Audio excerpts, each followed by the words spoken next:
Guys, നിങ്ങൾ ആരെങ്കിലും നായ കൈപ്പയ്ക്ക് തിന്നുന്നത് കണ്ടിട്ടുണ്ടോ? ഇതാണ് ഞങ്ങളുടെ പൂപ്പിട്ടോ. കൈപ്പയ്ക്ക അവൻ്റെ കൂട്ടിൻ്റെ മുകളിൽ കൈപ്പയ്ക്ക മരം ഉണ്ട് കേട്ടോ. കൈപ്പയ്ക്ക വെള്ളം തൂങ്ങിക്കിടക്കണത് കുറേ കൈപ്പയ്ക്ക ഉണ്ടായിരുന്നു. അപ്പം അതിലൊന്ന് താഴെ വീണപ്പോൾ അവൻ തിന്നാണ് കേട്ടോ. അത് ഇങ്ങനെ ഇരുന്ന് ഉപ്പേരി കഷ്ണം പോലെ ആക്കുന്നുണ്ട് കേട്ടോ അവൻ.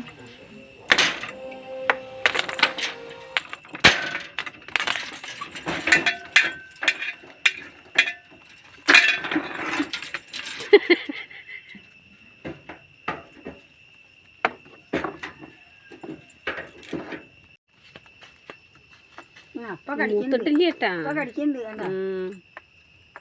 ഉപ്പേരി കഷ്ണാക്കുക.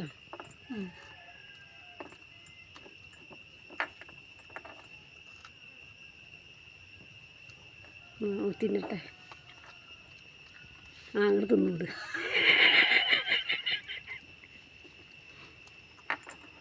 അതാ തിന്നണു.